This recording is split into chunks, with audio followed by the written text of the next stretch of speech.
it with Kay and Clay. Kicking it with Kay and Clay. Kicking it with Kay and Clay. Kicking it with Kay and Clay. Hey everybody, what's up? Thanks again for tuning into Kicking It with Kay and Clay podcast. I am your girl Kay Marie, and we have a good show today. I think I'm biased. I think all the shows are good. So, we have some good guests that come on, and that's what really makes the show good. Yeah. So today is May, and you know that we do new series every month. So this month is going to be about the different awarenesses that occurs, I should say, in May. And today we're going to be talking about the lupus awareness. There's a lot of people who are with this illness, that's living with this illness. Some people don't know what it is. I'm a little ignorant of it as well.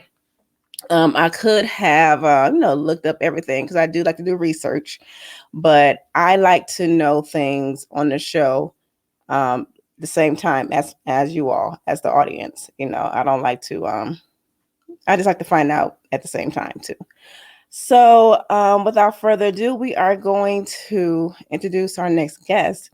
My next guest that I've known for quite some time. She is a very talented designer. I was in her first fashion show, I believe, when she was in school, and that was so much fun. I had a ball with that.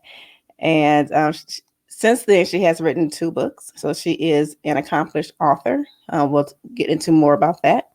And she is living with lupus. So we are going to talk about her and get some more insight on that. Okay.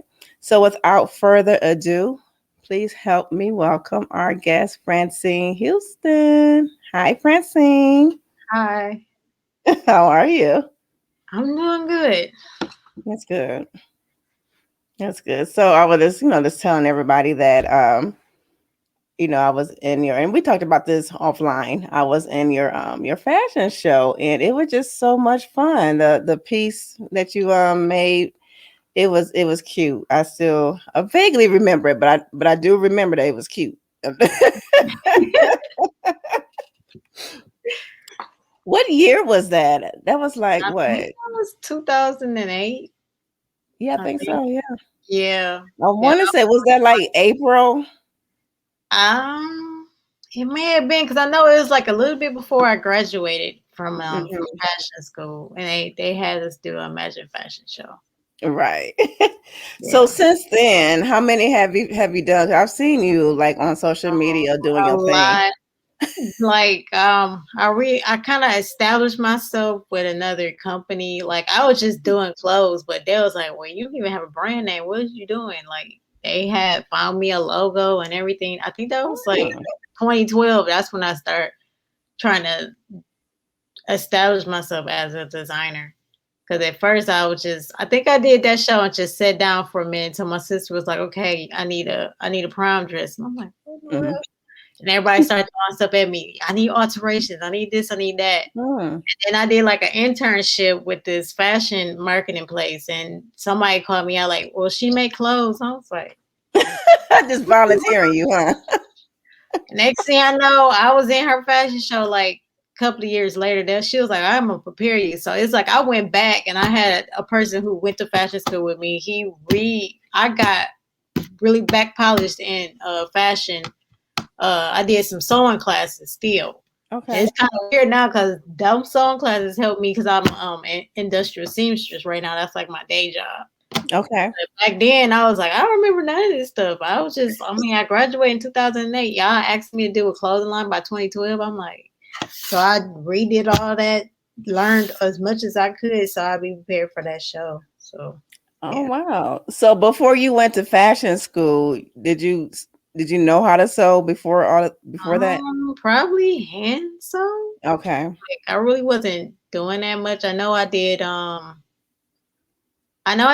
sewing. I knew how to knit. So they was either gonna have me Hmm. have a line that was either knit, But then I was like, well, I really want to sew. So they was getting me to do some. But I think every now and then they probably want me to incorporate something I needed. But I haven't. Okay.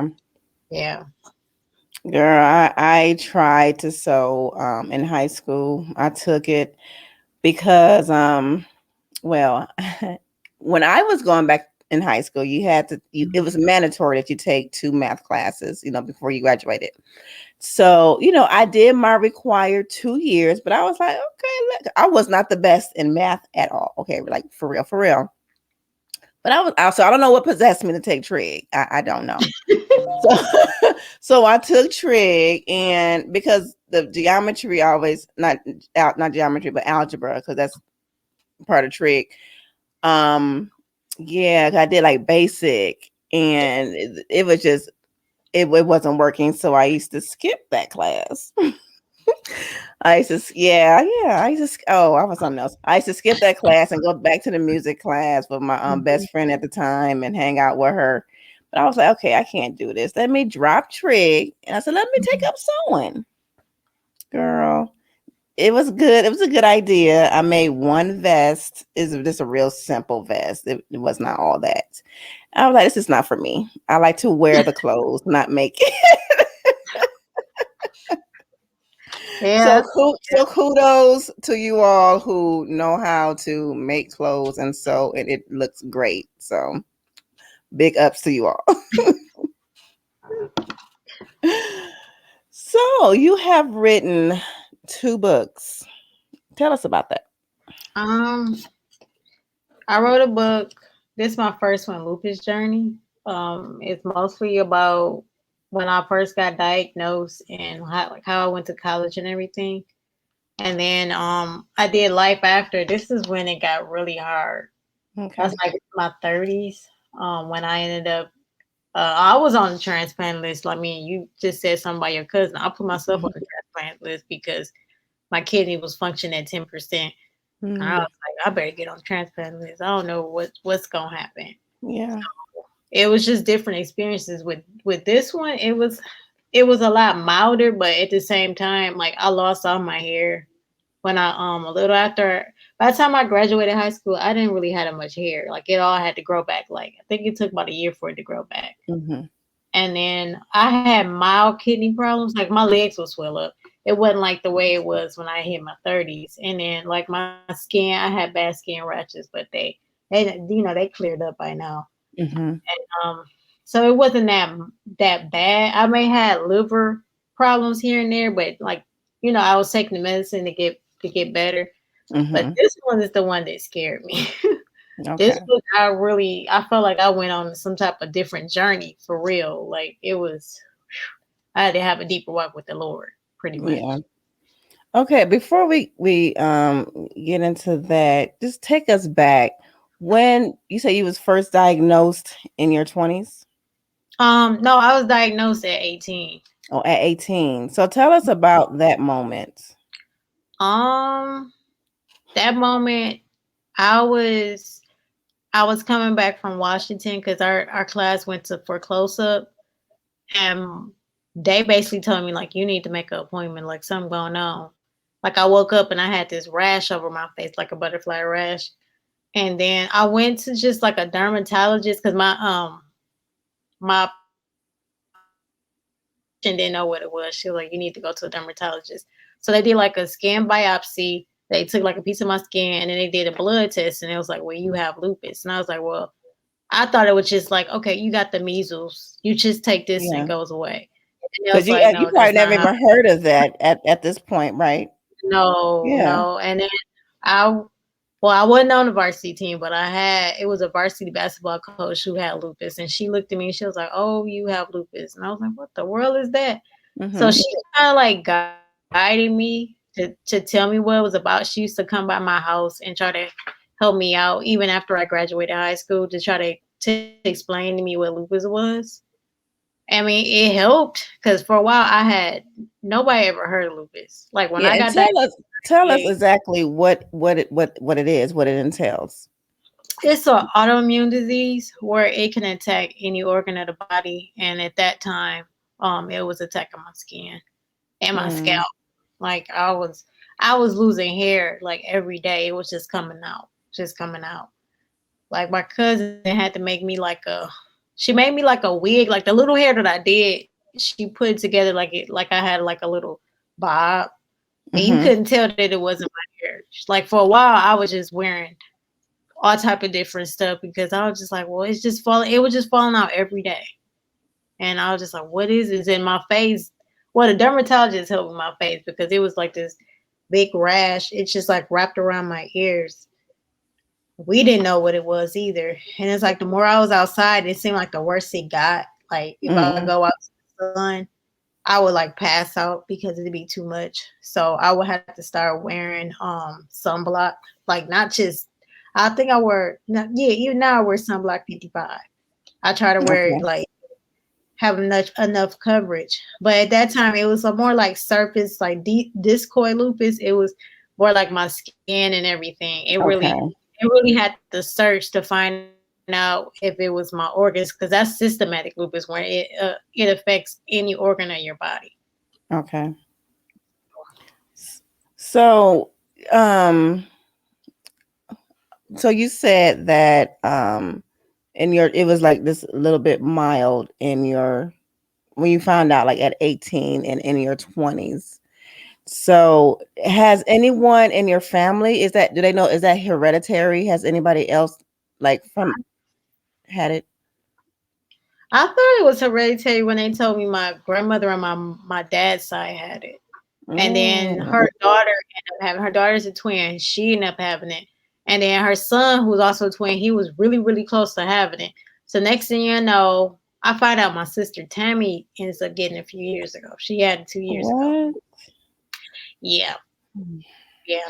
So I was looking like, I mean, because at first it was like it was just me on, on this side of the family that really deal with it. My auntie, hers went in remission. My grandma's just went into remission. I never Okay. would have thought Tammy would ever get it because I was like, well, maybe it's just me that's gonna deal with this thing. And then she ended up getting it at 40. Now she's 42. She dealing with it for 2 years. Wow. So it could just come at any time It come at or any show manifest, show up. childbirthing years. That's basically when it comes the most. I Mm. wouldn't even think it would be 40 though, but I know they said 18 through whatever the childbirthing years. That's when it is more like active and stuff. That's interesting. Yeah, And is it more prevalent to African Americans? I think so. Or Mm, minorities, period. Yeah. mm. That's something. It's like okay. So wow. So you said that it gotten worse in your I would 30s. say I was in remission at 29 because for all of a sudden, I used to have really bad seizures, but then the seizures stopped. Like once I got older, they stopped. But then it's like, Was that a part of that's part lupus as of, well? Okay. yeah. So when I turned 29, they did something for me to stop having seizures. Like I had to take this medicine for a while and the seizures stopped. So I was in remission for 5 years. So by Mm. the time I turned 34, I just thought I was fine. But all of a sudden, I started having these odd symptoms. And I didn't know it was a kidney failure. Like I'll wake Mm. up with swollen face, swollen hands.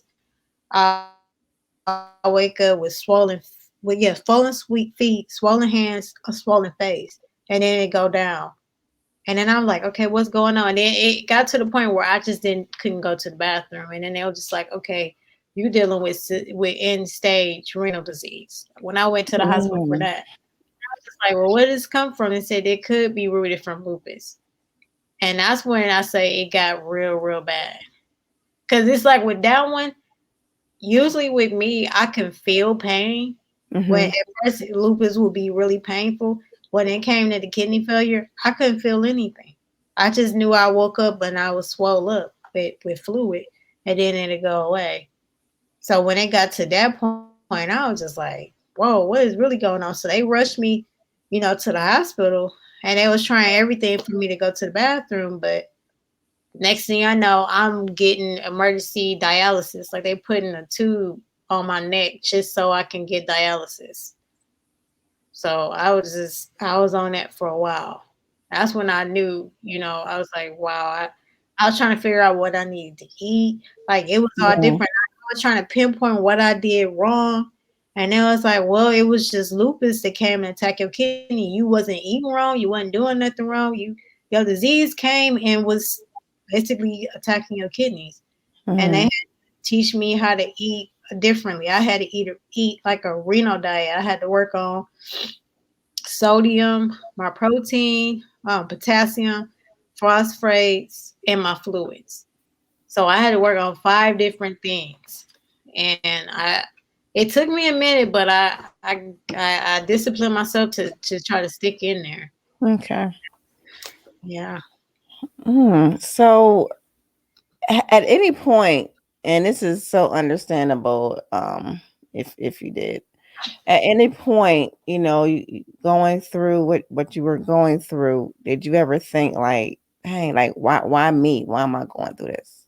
Yeah, I kind of did think that because before Hmm. I knew it was on my dad's side, I was like, man, am I just the pick to be the sick sibling or something? Yeah. I just felt like I was a sick kid. Like all these years, I felt like I was a sick kid. Like everybody else around me wasn't sick. My mother wasn't sick. Well, I found out my dad was sick, but he wasn't sick like with lupus. Okay. But like my other siblings, they wasn't sick. It was just me, and everybody had to look out for Francine.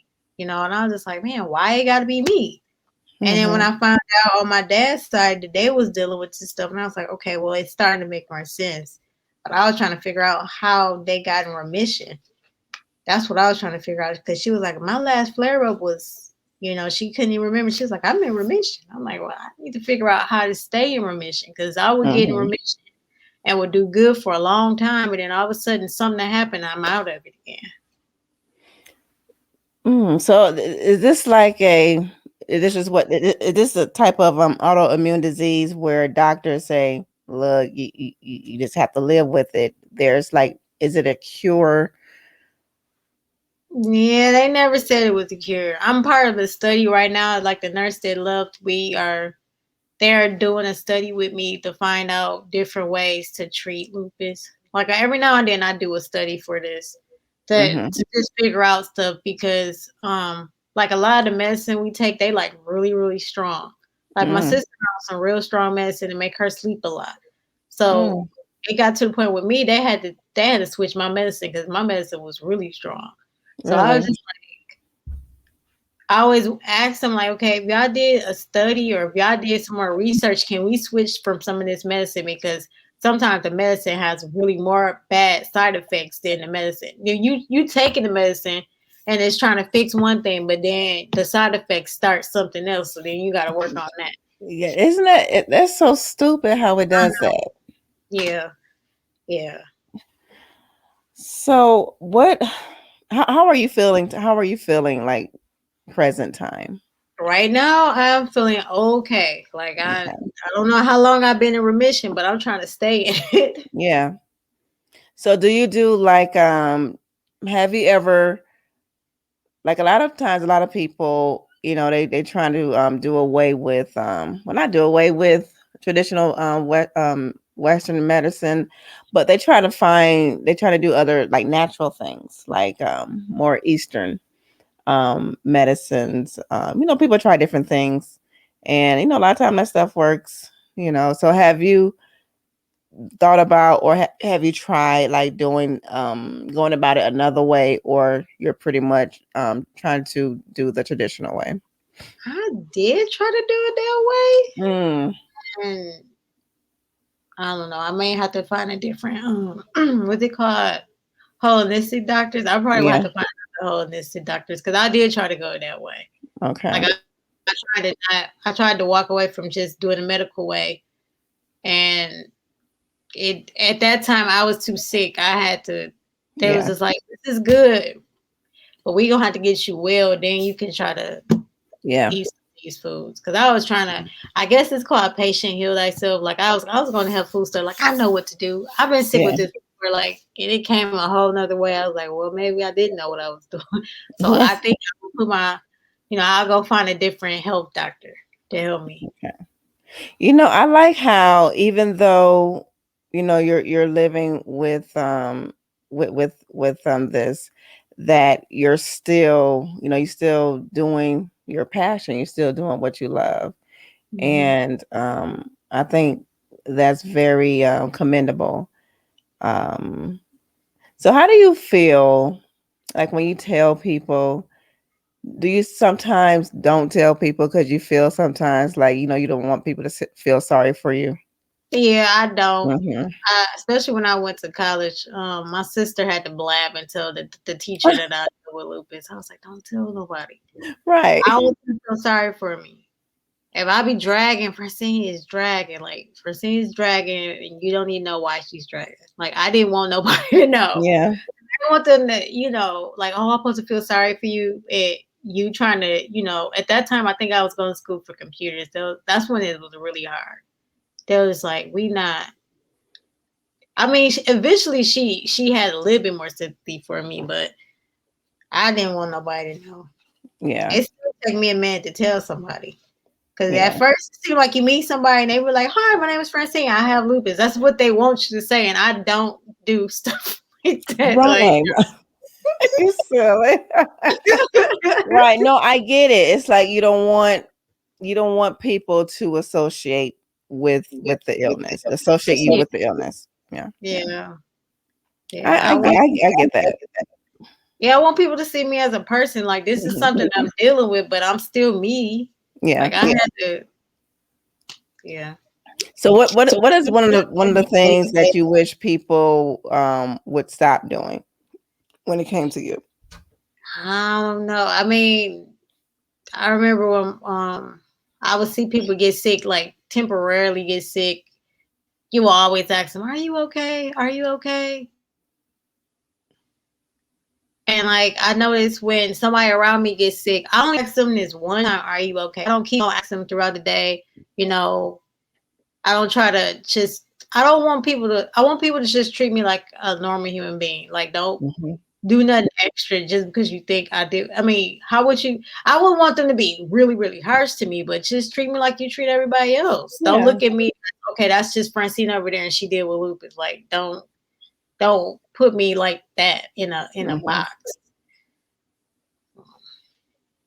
Yeah, and like part of me, I was like going back and forth. I was like, because I don't want, because I know you probably talk about it a lot, but I know that it can help others to understand. Maybe people Mhm. have loved ones in their family or friends who have lupus, or maybe someone had just been diagnosed with it, and they want to know, and I was like, okay, yeah, it would be beneficial, she'll Yeah. help some people out. So yeah, because I didn't want to go there, like, Okay. Okay. yeah, Yeah. yeah. So I appreciate you coming on and sharing your story and everything. And so what are you doing now? Like, you have what's in the works? Well, I actually been writing. Well, I did write I didn't just don't have to. I actually got 4 books. Oh. I wrote a poetry book. I put all the poems that Oh. was in these books and put them together and did Strip for Woman, but it's probably in my car somewhere. And I did a self care book. So what's in the Mm. works is self care for the superwoman. Because I think Oh, okay. a lot of people who deal with illnesses, they are overachievers. So I wanted Mhm. to write a book to help overachievers to have self care. Because Okay, I and they can have and, too. and they can find and they can find that on your website, right? Yes, yes. On So for those who are listening, if you want to check out Francine's books, go to her website, francinehouston.com, FrancineHouston.com. You can also go to her Facebook at Francine Houston and Instagram at francine.l.houston. So what else so you have the 4 books on your website. So what else do you have on your website? Is it just The links to books, your books? the blog, you can like check out the blog. I need to add more stuff to it. And then You can click. It's a button I made for you just to go to Amazon if you wanted to go on there and get it. Pretty much. Okay. So you do poetry, huh? Yes, I do poetry. Do you have one memorized that you can recite for us? Oh God, you should tell me See, that. look, that's why I said, do you have one I might have to memorized? read one. Okay. I can't. I always read my poetry. This is bad. I don't have. I need to learn how to do that. Oh my gosh! Can I just read something from the book? Yeah, read something. Yes, please. I know I didn't put you on the spot. I didn't even warn you about this, so yes. I didn't even. Yeah, I had no clue. I shouldn't have said I do poetry. uh, what if I should just do change? I wrote a poem about me wanting to move, but it's deeper. It was about me wanting to move, but it was weird because I added all this stuff in here. I call it change. Okay. I just read this one. All right, Um, ladies and gentlemen, Change by Francine Houston. can my life have a happy ending? Can I forget the past and have a new beginning? Can I get rid of my old thinking that things will never change, thinking that it will always remain the same? Can I imagine having my own place, enough space, a place I can call my own? Can I break free from sickness that have been dragging me down for years? When I think it's going, it reappears. Can I expect change? Can I imagine God answering all of my prayers, even the ones I haven't spoke on? Can I expect change? Can I expect the next guy I meet be the one and not run when things get rough? Can I expect change? I better expect change. Only when I believe things will change, they will. Everything doesn't have to remain the same. With God, all things are possible, so I believe the things I am believing for will come to pass. Now, not later, nor in the future. Faith is now, so I better expect change. My settling has come, and my life will never be the same. Oh, that was nice, Francine. Yep, and I got my apartment. I Change. don't know. Sometimes people do stuff for faith, and I really was believing for something, and I wrote something about it. So I guess it I like worked. that. I like that a lot. So you mentioned, your faith. So has that been instrumental in your process? Yes, because Yeah. um, I don't know. They basically thought I was gonna be on dialysis permanently, and I have a older brother that's a nurse, but he's in Texas. So I used to text him or call him, and he was like, Mhm. "Whatever they tell you to do, do that so you can do better." Because he was telling me it's either temporary or it's permanent for dialysis. So I basically had to use my faith because even the surgeon was looking at me like, "You at stage 5? How the heck you gonna get better?"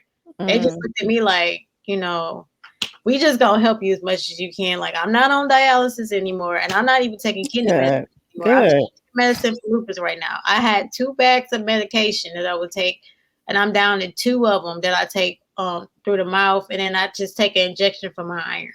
All right Yes, that took a lot of faith because it was like the odds were against me pretty much. now. Yeah. Yeah. But God, okay, look at that. I'm so glad, and I am so happy for you that you're still trucking, and that you have a positive attitude about it. And I know that sometimes it's just life. It's anybody, whether whether you have an autoimmune disease or not. Mm-hmm. Life, can Yeah. it ups and downs. It have its ups and downs, and how we deal with that is determine how I think how we deal with that. Like our attitude determines how we live our life, like how that life looks like. You know what I'm saying? So yeah. Yay. So I'm just so I'm happy for you. And it's so good catching up with you. So everybody else is just listening to us catch up, basically.